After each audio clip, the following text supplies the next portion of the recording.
अस्सलाम वालेकुम dear students. आज हम डिस्कस करेंगे लेक्चर नंबर 3। तो कल हमने डिस्कस किया था ग्लॉटिस तक। उसके बाद हमारे पास नेक्स्ट है लेरिंग्स। लेरिंग्स से ऑनवर्ड स्टार्ट करेंगे, यानी अगर हम देखें तो हमने कल यहां तक डिस्कस किया था।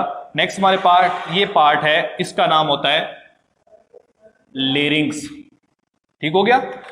और लेरिंग्स का दूसरा नाम होता है वॉइस बॉक्स, और इसके अंदर 2 पेयर ऑफ फाइब्रस बैंड मौजूद होते हैं जिनको नाम देते हैं वोकल कॉर्ड। अब हम सबसे पहले लेरिंग्स की इस पार्ट की डेफिनेशन देख लेते हैं। डेफिनेशन हमारे पास ये है कि लेरिंग्स जो है वो क्या है। लेरिंग्स एक कार्टिलेज से बना हुआ एक बॉक्स है। Larynx is a cartilaginous box.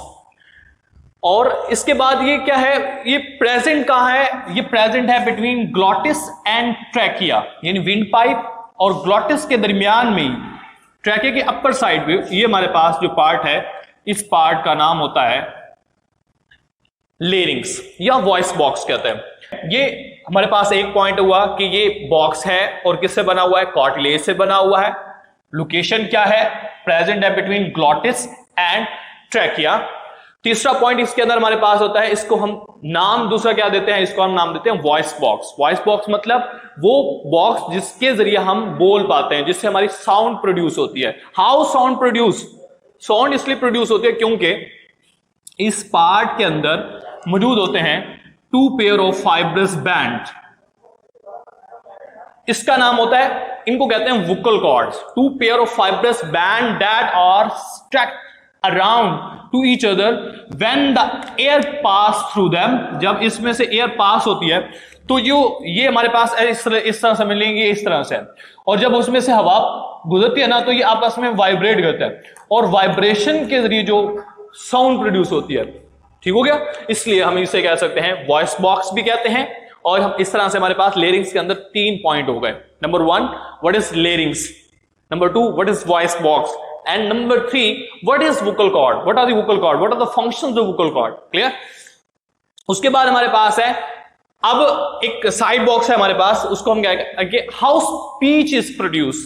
Speech नहीं, हम जो बोलते हैं, हमारी गुफ्तगू जो होती है, ये कैसे प्रोड्यूस होती है? तो इसके अंदर हमारे पास है कि इसके अंदर डिफरेंट पार्ट्स इन्वॉल्व होते हैं। जैसे एक तो अभी हमने डिस्कस किया कि वोकल कॉर्ड्स जब वाइब्रेट करते हैं तो साउंड प्रोड्यूस होती है। इसके अलावा सिर्फ वोकल कॉर्ड के वाइब्रेट करने से ही स्पीच प्रोड्यूस नहीं होती, बल्कि इसके अंदर हमारे लिप्स का बड़ा किरदार होता है। इसके अलावा चिक्स, इसके अलावा हमारे पास इसके अलावा जॉज, मैंडिबल जॉज, मैक्सिलर जॉज, ये जॉज जो है, ये भी, इनकी भी जो मूवमेंट्स होती हैं, तो इन मूवमेंट्स की भी स्पेशलाइज्ड साउंड प्रोड्यूस होते हैं। उन साउंड, अब यानी लिप्स, चिक्स, जॉज, इनकी मूवमेंट और vibration of vocal cord when the air pass through them and specialised sound are produce is called, and they all are make the speech. देख लेते हैं, जैसे कि वाइब्रेशंस ऑफ, यानी कि how speech is produce, vibration of vocal cord. Number 2, movements of the lips, cheeks and the jaws produce specific sound. और उसके बाद हम बात करें स्पीच, तो स्पीच वो क्वालिटी है जो सिर्फ इंसानों को दी गई है, और ये सिर्फ वो क्वालिटी है जो कि इंसानों को दूसरी मखलूकात से जो है वो अफजल करती है, अशरफुल मखलूकात बनाती है। उसके बाद नेक्स्ट हमारे पास ट्रैकिया। ट्रैकिया, अब ये पार्ट है हमारे पास है ट्रैकिया। ट्रैकिया को हम थोड़ा सा अगर देख लें, ट्रैकिया क्या है, प्रेजेंट कहां है? Between larynx and bronchi. The muscular pathway which is present between larynx and bronchi is known as trachea or windpipe, और इसकी जो लेंथ होती है वो होती है 12 सेंटीमीटर। क्लियर?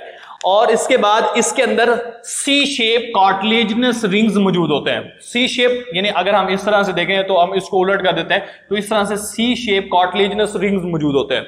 उनका फंक्शन क्या होता है? कार्टिलेजिनस रिंग का, सी शेप कार्टिलेजिनस रिंग का फंक्शन होता है कि जब हवा उसमें से पास नहीं हो रही होती है, तो ताकि जो नाली है वो कोलैप्स ना कर जाए, पिचक ना जाए, तो उसको वो प्रिवेंट करती है from collapsing when air is not present inside the trachea. उसके बाद जो विंड पाइप है या ट्रैकिया है, ये बिल्कुल एसोफेगस के फ्रंट साइड पर आपको नजर आ रहा होगा। ये बिल्कुल, या पीछे की तरफ फूड पाइप है, ये मैं जिसको रेड से कर रहा हूं, इसके फ्रंट साइड पे ये मौजूद है। क्लियर? अब ये हो गया हमारे पास ट्रैकिया। क्लियर? अगर इसको हम मेन पॉइंट देख लेते हैं, larynx continuous to trachea, also called windpipe, present between larynx and bronchi. It is about 12 centimeter, contain C-shaped cartilaginous rings. Cartilaginous ring keep the trachea open when there is no air present inside the trachea. उसके बाद next हमारे पास आता है ये वाला point, इसको हम नाम देते हैं ब्रोंकाई का। अब डेफिनेशन कैसे करेंगे ब्रोंकाई की? When trachea go into the chest cavity, it divided into two tubules which is known as bronchi. Clear? Singular कहेंगे तो ब्रोंकस कहेंगे। क्लियर? आप ट्रैकिया की डेफिनेशन ब्रोंकाई की डेफिनेशन देख लेते हैं। ब्रोंकाई क्या है? Trachea divided into smaller tubules called bronchi into the chest cavity. और इसके अंदर, अब ऊपर हमने ट्रैकिया में देखा था कि उसके अंदर सी शेप कार्टिलेजिनस रिंग्स मौजूद थे, जबकि जो हमारे पास ब्रोंकाई होता है, ब्रोंकाई के अंदर कार्टिलेजिनस प्लेट मौजूद होते हैं। सेम फंक्शन है कि जब हवा इस नाली के अंदर मौजूद ना हो तो जो कार्टिलेजिनस प्लेट्स होती हैं, ये आपको डायग्राम में नजर आ रहा होगा, प्लेट्स होती हैं, इनका काम होता है कि वो एयर जो नाली है या ब्रोंकाई है इसको कोलैप्स होने से बचाते हैं। Clear?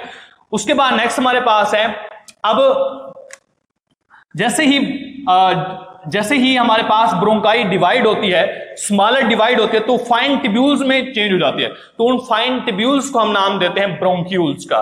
What are the bronchioles? The bronchi continuously divide and make several fine tubules called bronchioles. Clear हो गया? अब ब्रोंक्यूल्स वो ट्यूब्यूल्स होते हैं जो बेसिकली इनके अंदर जो कार्टिलेजिनस रिंग्स होते हैं या कार्टिलेजिनस प्लेट होते हैं वो कॉन्टिन्यूअसली प्रोग्रेसिवली क्या हो जाते हैं? एब्सेंट होना स्टार्ट हो जाते हैं। और जैसे ही अब ब्रोंक्यूल्स एंड होते हैं तो जो ब्रोंक्यूल्स होते हैं इनमें जो कार्टिलेजिनस रिंग्स होते हैं वो एब्सेंट हो चुके होते हैं। उसके बाद नेक्स्ट हमारे पास है कि ब्रोंक्यूल्स आगे किसके अंदर ओपन होते हैं। अब ये हमारे पास है ब्रोंक्यूल्स। ब्रोंक्यूल जो हैं, जब ब्रोंक्यूल्स डिवाइड होते हैं तो फिर फाइन ट्यूब्यूल बनती हैं, उनको हम नाम देते हैं एल्व्यूलर डक्ट्स का नाम देते हैं। यानी मैंने यहां पर एल्व्यूलर डक्ट्स को जो है वो रिप्रेजेंट किया हुआ है, ये हमारे पास कहलाते हैं एल्व्यूलर डक्ट्स। इस तरह से ये डक्ट्स मौजूद है। एल्व्यूलर डक्ट्स जो है ये क्या है? बेसिकली आप डेफिनेशन देखें अगर, when bronchioles divide into fine tubules are known as alveolar ducts. फिर एल्व्यूलर डक्ट्स जो हैं फर्दर डिवाइड होते हैं एयर पाउचेस के अंदर, हवा की थैलियों के अंदर, उनको हम नाम देते हैं एल्व्यूलाई। क्लियर? और एल्व्यूलाई मजीद फिर क्या होता है, मजीद जाकर हम बात करें एल्व्यूलाई जाकर एक सिंगल एयर पाउच की बात करें तो उसको हम कहते हैं एल्व्यूलस। और एल्व्यूलस वो खाली जगह है, is a sac like structure that is lined by a single layer of epithelial cells surrounded by a network of capillaries is called alveolus। इसको हम देख लें, डायग्राम देख लें, मैंने ये ग्रीन कलर से सेल्स बनाए हैं, एक लेयर है सेल्स की, single layer of epithelial cells surrounded by a network of capillaries is called alveolus. और जो एल्व्यूलस है हमारे पास, ये वो पॉइंट है, ये ह्यूमन बीइंग के अंदर, लंग्स के अंदर वो स्ट्रक्चर है जहां पर हमारे गैसेस एक्सचेंज जो है वो टेक प्लेस होते हैं। क्लियर हो गया? तो ये हमारे पास है गैस एयर पैसेजवे यहां पर कंप्लीट होता है। उसके बाद हम नेक्स्ट लेक्चर में इंशाल्लाह डिस्कस करेंगे लंग्स को। Thank you, Allah Hafiz.